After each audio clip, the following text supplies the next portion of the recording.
What's next for a neighborhood under siege? We'll have to wait and see. Reporting live, Sadie Sinclair, Channel 7 News. This is San Francisco. Welcome back to San Francisco.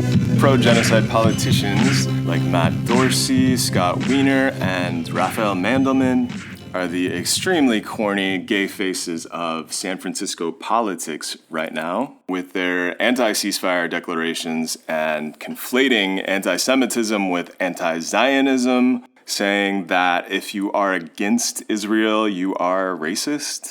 With gays like these, thank goddess for Mama Ganuush. Mama Ganuush is a Palestinian drag artist here in San Francisco who has some beautiful performances about Palestine that I will link to in the show notes. We met after one of the recent actions called for by queers undermining Israeli terrorism and gay shame that shut down the Castro.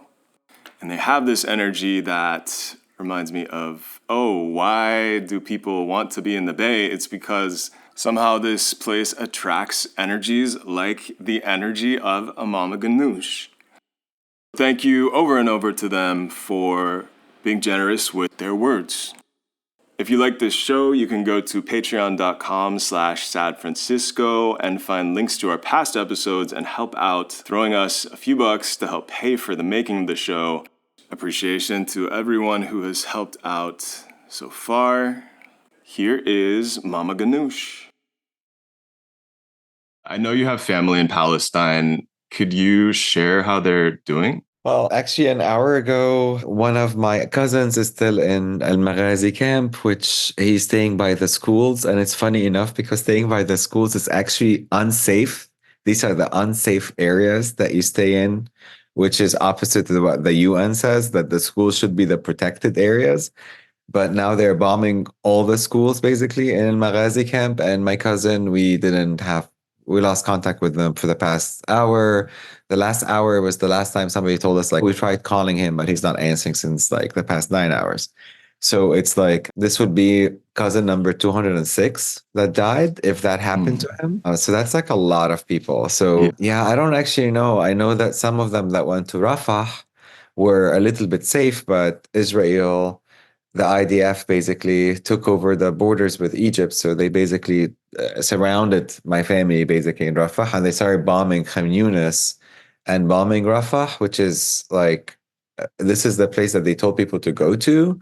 So now my family is under the rain. They spend the past like week in camps that are floating with sewage water because they are literally sleeping in the streets. Where these people, all of them owned homes and apartments and buildings. Some of them came from a refugee camp that they've been in since 1948. In Gaza, this is my father's family. Even the camp that they lived in for over 75 years because of the first genocide, that camp they don't have access to. So that's like just embarrassing, honestly. Like, what the fuck? Yeah, no, for sure. To hear it's straight up evil, it's hard to like grasp. It seems like a cartoonish evil. I've heard it described in that way many times.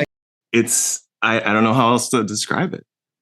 How and when did you get into drag? I went into drag by the time of the pandemic. I was an improv actor like before, or actor, I would say. Actually, I didn't come out as trans until I did drag. So that was around like maybe 4 years ago. And I felt like drag is a very good way of consolidating exactly what you want to do in an improv play for an hour into like a 6 minutes number. And you could do that and you don't have to sing or talk. And it's like the best theater. Like, I'm a drag queen who loves the opera. I was like, I want to lip sync on divas, honey. So that's why I was like, this is fantastic. And the drama is insane. Drag could be so dramatic and so like out of the box and extremely haphazard. And like my family, it's like my mom is this like hairy woman who's like super loud and super funny at the same time and like patriotic. And she's like a radical anarchist. At the same time, she's like this homophobic old lady. Like, it's funny, you know? So yeah, drag has been a very good way to discover my gender euphoria, I would say. Cute that you get some inspiration from your mom, who you mentioned is homophobic, and you are able to put that weirdness in that relationship into your performances. Yeah. And as Mama Ganuush, you are part of the House of Ganuush. Could you talk about how did it come together? Yeah, so Mama Ganoush is inspired by my collective consciousness and also my experiences. So I'm very identified as diaspora Palestinians. So that's really what Mama Ganoush is, a Palestinian person who lived in Egypt as a refugee. That's what they're exposed to. And that's, for me, reflection on my anger on religious institutions. I was in conversion therapy for 12 years. So I decided to really go to my heroes, basically growing up, were sex workers, street sex workers, because they were so badass when they walk down the streets. These heels in Egypt, they could be badged so easily. Seeing trans women sometimes walking like that on the street, sometimes too. A lot of them were unfortunately doing a lot of closeted way of experiencing how they want to present to the world. And it's very scary to see even someone doing that in a private party. Imagine a trans sex worker in the street. That's like so fucking badass. So that's what I thought about it. I was like, when this lady retired, this is me. This is Mama Ganush. I love that.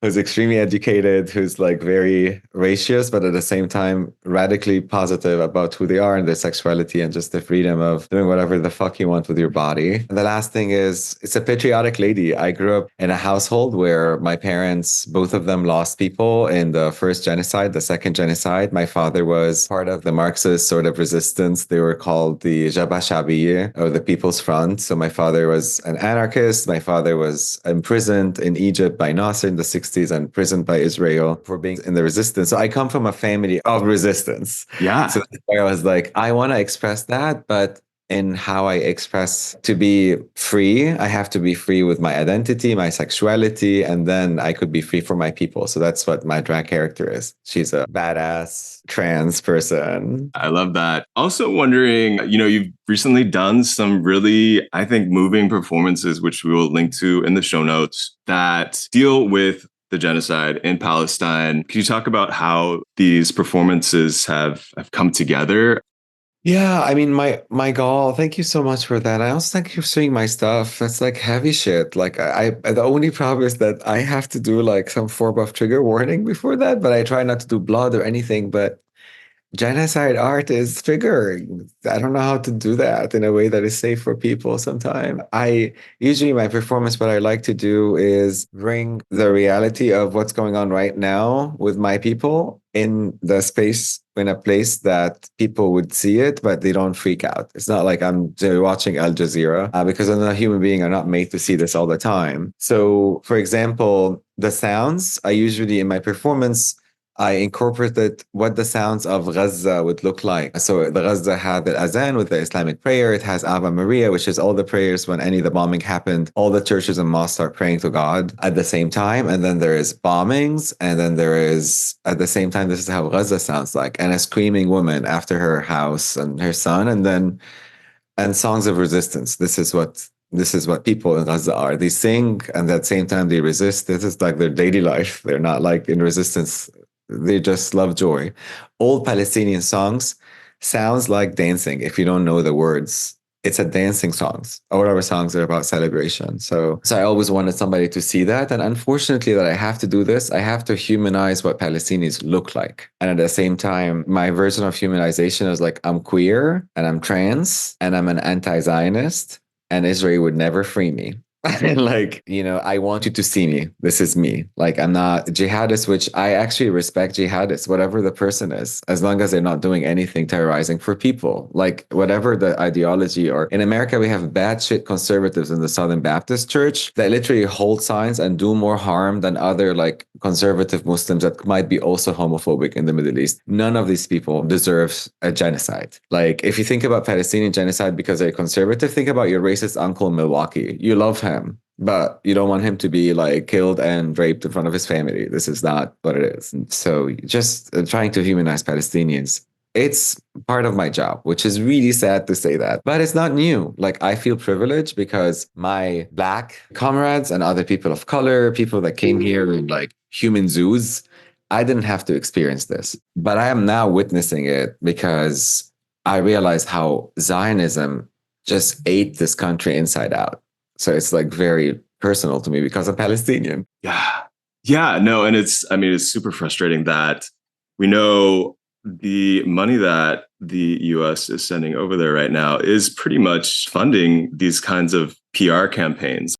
Or, like you said, in Los Altos, the lobbying that it takes to get some local council member in Los Altos to hold an Israeli flag. That is being funded by the US right now. So unfortunately, we're complicit just by being here in this country, and all of our tax money is headed in that direction.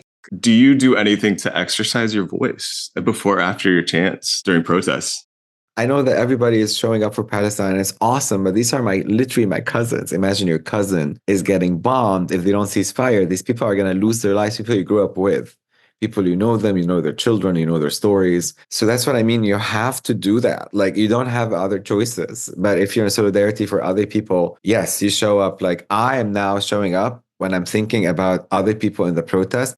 I didn't know anything about the Philippines and the Philippines like liberation and how tied up with a Palestinian struggle and Zionism, except from these protests, because there's like this radical Filipinx that came out of nowhere and they were like, we're gonna figure out everything here for Palestine. They had these drums, they were ready. Amazing. Like, that's insane. People don't know that America carpet bombed Korea, carpet bombed. And I understood what carpet bombing is because my family are experiencing this, like where you continue annihilating complete buildings. So that's for me, I was like, oh, the fuck that shit. But anyway, sorry about this. Going back to the question. No, I exercise. What I mean by that is like, thank you so much. But for me, that's my job to do that. Yeah. I stop my people from getting literally killed. Yeah, it's certainly, I cannot relate to having cousins who I am not able to reach out and care for them when they're going through genocide. Some of the actions outside of the performances, which are actions in their own right, I wanted to ask about a couple of recent Queers Undermining Israeli Terrorism and Gay Shame actions. We shut down Castro for about half an hour, one a couple months ago in December. And we did a die-in involving people who were laying down in the street while other people used white chalk to outline their bodies. And then more recently, there was a march that carved its way through the Castro. Hundreds of queer and trans people showed up for these actions in San Francisco.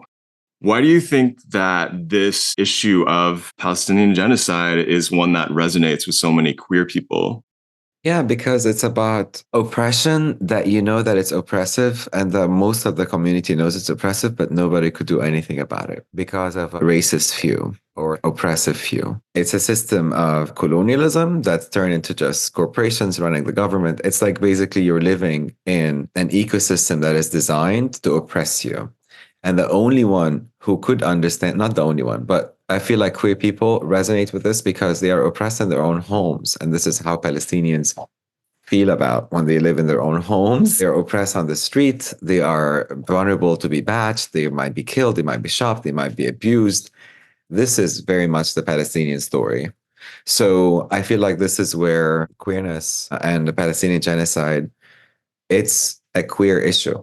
In addition to the fact that there's a lot of queer Palestinians that because of this genocide, not just they lost their bodies, they lost any opportunity for them for a civil community that they could actually bring themselves into because Israel had an open prison and now she has basically ruins of a city that they now have done and left us with. So where do you think theaters would be? Like, like young queer boys running in the street. Like, where would these people be? So these things are just devastating, not to a city or to the bodies, but to the culture.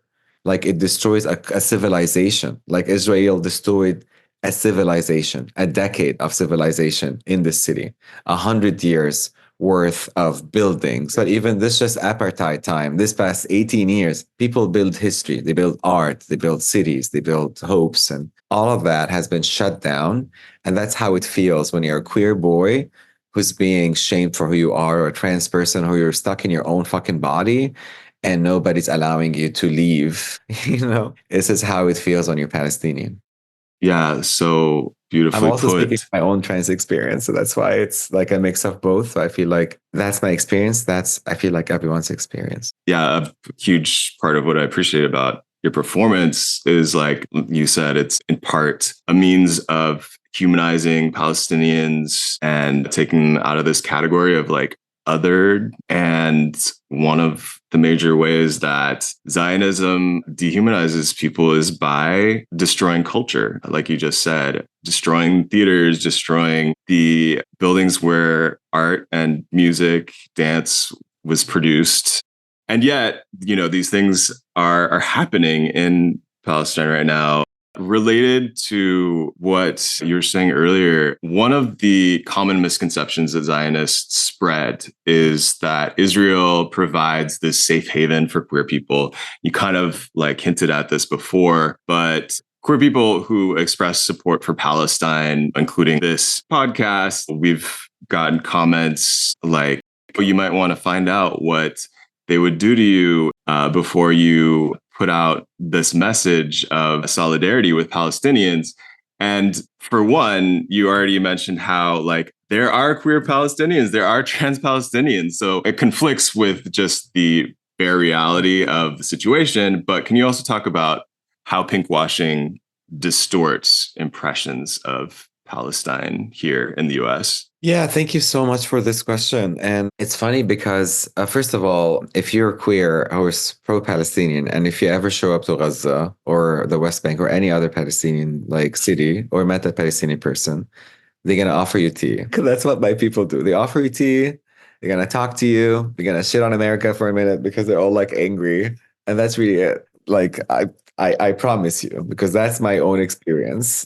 In fucking tulle skirts, when I go to Palestinian places or neighborhoods, people would offer me tea. That's what they do. But if you are somebody who is a queer Palestinian or pro-Palestinian, or somebody who's even born a Zionist and became pro-Palestine, or even continued to be a Zionist, but think that maybe ceasefire would be beneficial for Israel, there's a lot of different people. And then these people don't feel safe for saying that in their own country. That's terrifying to me.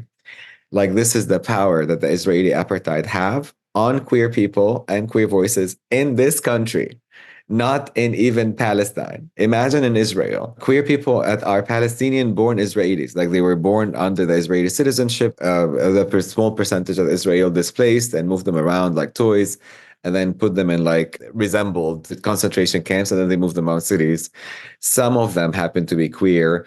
And they are extremely closeted for one of two reasons. The first one, if the IDF knows that, they're going to take that against them, and they could manipulate them to be exiled from their own communities and out them basically to their own people, except if they work for the IDF.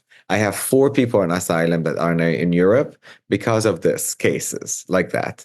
So they don't want to be working for the IDF. Or the second one, if they're out and they give a shit and their family don't give a shit about their queerness, they would be a target to assault, to aggression in airports. There is a whole movie called Checkpoint. You could literally hear the experience of a queer going back to the airport. This is real shit. So this is humiliation the entire time. And then if you're a trans person, you don't have the right for gender affirmation. If you're a Black woman who's a Black queer AFAB, you are exposed to sterilization from the Israeli government because that to Black Jewish women. There's every single category of exercising lack of freedoms for you. Israel doesn't even allow gay marriage for the happy Zionist gays. If you go to Israel, yes, you could dance in Tel Aviv Pride, but you don't really get to get married. Or if you go to any of these other settlements, try going to a settlement with this crazy extremist Israeli settlements, this crazy people running around shooting Palestinians everywhere, and try tell them that you're queer, whatever language you're speaking. So that's what I mean. Pinkwashing is something very old and very traditional. It started by women first, and then kids, and then now queers. So simply colonization, when they, conquered Native America, they said they are savages, permit their wives an honorable life, and then they killed all of them and put them in misery for generations. That's the same story of colonization. And then in order to make it more dehumanizing, they would remove men, because the idea of innocent men being killed is not as problematic now as women or children in people's concept, because colonization have stripped that from the idea that these are human beings too, that these Arabs and these Black people and these Latinx people, all of these people around the world, that America is causing them harm and hurt and being killed because of Israeli war machine, money-making propaganda. These people are under the same pressure because of that. So remember this, that the queer thing is a new thing. It's like, okay, we're not going to talk about women, children. Let's talk about queer folks. And it's really coming from secular Zionists. So there's a lot of secular Zionists here, like Rafael Mandelman, like Scott Wiener. These are cis white gays in extreme privilege. They went to Ivy schools. Fantastic. They have to work a day for their lives. And then now they're our representatives. And these people are openly supporting Israel by saying that I'm Zionist and I don't give a shit about these politics, and also repeating genocidal propaganda, Palestinian resistance raped all these women, and everyone is protesting for Hamas, and people don't feel safe on campus, where Palestinians are literally getting shot in masses. So it's that situation is coming from that gay Zionists and these secular Zionists. And that's another form of dehumanizing Palestinians. Because everyone doesn't matter except the life of the queers, but you're not talking about everyone else. What about the queer siblings? What about their fathers? What about their moms? What about their children?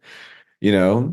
No, I mean, these are politicians who, they're pro-violence. They have come out anti-ceasefire. You mentioned Rafael Mandelman, Scott Wiener. They've built their careers on being gay and how they overcame marginalization, and yet they're using the power that they have right now to promote violence against marginalized people.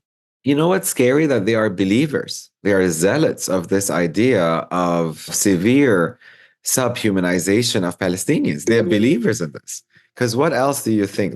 Somebody who's educated, somebody who went to high school, somebody who read a newspaper, somebody met a Palestinian in the street one day, or met a poor person, would never think it's okay to be brutalized this way and killed, and your entire civilization is gone. It just doesn't make sense. You have to be a believer in that hate. I don't understand. Maybe politicians are that sociopathic at this point, or maybe they're just indoctrinated into this myth of their superiority in a way that they forgot that humans existed. It's like totalitarianism. That's how it feels when I talk or I hear these politicians talking, because they are intellectual adults that understand the truth and know it, but they chose to say that, which is, I don't understand why. Yeah.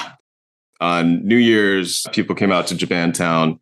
Shout out to Nikkei resistors, Oshogatsu, which is the New Year's prayers that happen in Japantown. We wrote the names of some of the martyrs who have been killed in Palestine during this most recent spate of violence. And certainly a lot of people in the Nikkei, Japanese American community, can relate to a very, very small extent, but there's still, the concentration camps issue of Japanese Americans. I guess most people would know, listening to this podcast, in the 40s, faced internment, but certainly not the same level of violence that Palestinians are experiencing right now.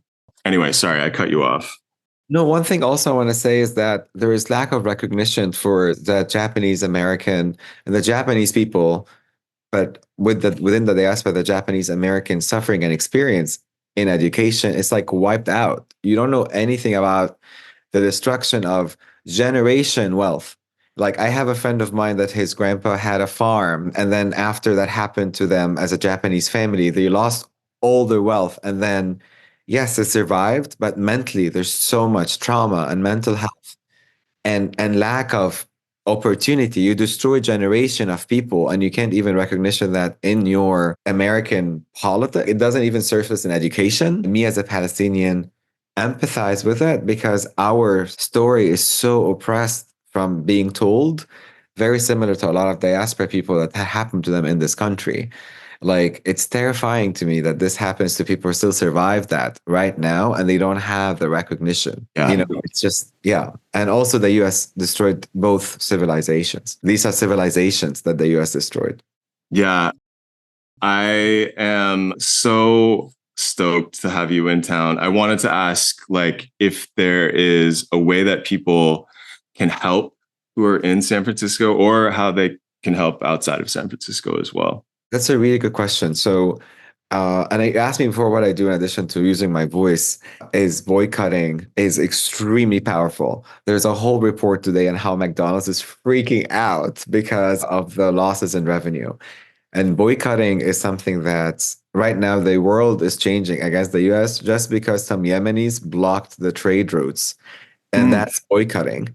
So that's what I mean by that is like what's happening right now is boycotting is so powerful. This is how the apartheid state in South Africa, which is a little bit different experience. One of the main reasons it was just dismantled is boycotting, divestment, and sanction.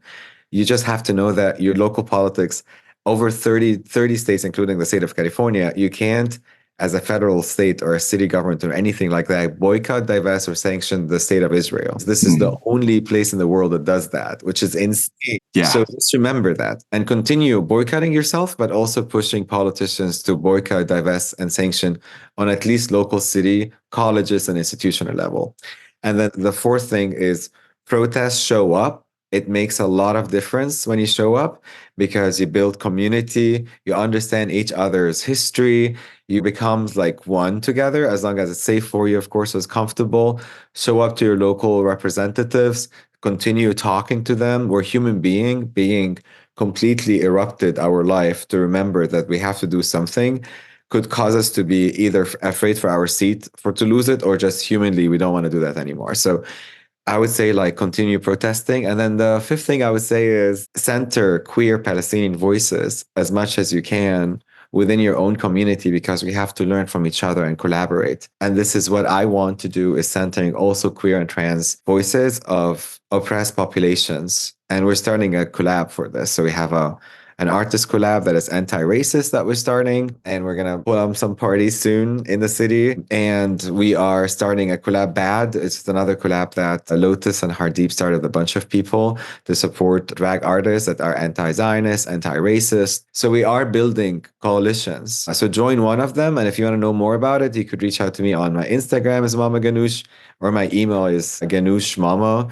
GANUUSH mama@gmail.com, or just ping me, DM me. I have people helping me with my phone because of my screen issue with multiple sclerosis. I have multiple sclerosis, so I live with a very bad autoimmune disease, and I'm a disabled person who suffers from a lot of different health conditions. But what makes it possible is that there's community around me that we take care of each other. So that's awesome. So if I want to make sure this collab is to free local artists to be able to show up for what they think is right and to talk for their own humanity, not just for the Palestinian experience, but for all experiences. Basically, what I'm asking people, as I mentioned, is to boycott, divest, sanction, and protest. There's a lot of resources and I could guide you to it. I'm trying to build a website for it, but until I finish that, reach out to me on my Instagram account or my email, and I will be able to hopefully guide you. Or if you want to join this collab, also let me know. So just the collab that we're starting is a number of artists that we decided that we're all don't think that we should be under the pressure of not showing up and saying what we think politically we could say about our own people, especially under the pressure of Zionism. I just wanted to give them opportunity to have parties and be able to have a fund. So we have a fund that we started and we want to support parties and artists and give them an alternative. So when you're enabling them to boycott what they think is not relevant to them. And we have awesome DJs that we're starting with and drag queers that we can work with to do that collab together. And we're really excited because we honestly have the best talent in the queer BIPOC community, especially. So we're very happy to just collaborate. I also learned that from the Rice Rockets, who's a drag house who basically adopted me in San Francisco. They are the eldest drag Asian American drag house in the city, and I because of them, I kind of thought about the collab makes sense just as to how the Rice Rockets operate. So I'm very grateful for them. For this inspiration. Yeah. Did that work? Amazing. Sorry. Thank you. Thank you so much. Is there anything that I cover that you might want to mention? Or my question to you is like, how can I show up for you? Okay. Well, I mean, please, like your voice, it does it gets me fired up at protests. Yeah. Just coming through with those brand new chants at these actions. Can I share one thing I forgot to share? Is also, I really love Gay Shame and Quit. I didn't know a lot about them, but I realized I knew about Gay Shame because of the protests at our Manny's. I didn't know anything about Manny's except from the protest that Gay Shame was doing. So now I learned a lot from them. and other things. So I really love Quit and Gay Shame. And I didn't know about these protests except from them and from the other organizations like JVP and the Anti-Zionist Jewish Network and AROC, of course, and other communities. I'm so grateful for these associations. Because of that, we're safe, we're together, we protect each other, we take care of each other. We also vibe on each other. So these chants are not just my chant, this is our chants. And also, it's one of the chants is actually was given to me by one of the elders from Gay Shame and Quit. Like I got some of their actually chants from them. So I feel so much supported. And I feel so blessed that we have still like street people who would go out and protest in the streets. Like that is incredible. Yeah. And bringing people out that could be doxxed and could be like marginalized by their own communities. It's just so badass and so honorable. As a Palestinian person, it makes me like, okay, now these people, they are my people and they're hurting and their pain and their own stories and their own struggles are mine too. We are in this together. And because of that, like, I'm just very grateful for these organizations. These people work so hard. I'm somebody with disability, I guess, and I have a lot of issues, but I have a caregiver, my partner, I have community that helps me. A lot of people don't have that and they decide to show up for what's right and for justice. And this is really admirable. So I really respect that. And thank you for, and like through institutions and voices like yours, I got to know about these people and I got to learn more about their stories. So I owe you that too. So thank you for making me like helping me be continue to be woke, honestly, in a time. Oh my God. That is the hugest compliment coming from you. That's huge. I am so stoked. I have a huge smile on my face. I know we had to turn our video off because of the internet connection, but I love you so much. Thank you. Mama Ganuush, I'm so happy that you're here in town and with us. And I really like, yeah, I totally feel that. And come to the open mic. We have a shit ton of other events where we gather community. So just connect on my Instagram accounts and also come do a podcast. Let's do that. Let's have you host on a live podcast. Yeah, I would love to do that. I am so stoked in spite of everything going on. This was like a really heartening conversation for me. So thank you. Thanks for showing up. I love you for it. And I appreciate you. Thank you.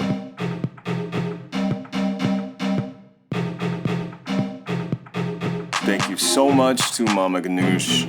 If you go to the show notes, there will be lots of links to both support their work and also to the resources that we talked about in the episode. The show is produced by Toshio Moronic and edited by Tofu Estolas. If you like the show, please go to patreon.com/SadFrancisco where you'll find links to our past episodes. You can also help out, donate a few bucks to help pay for the making of the show. See you next time in San Francisco.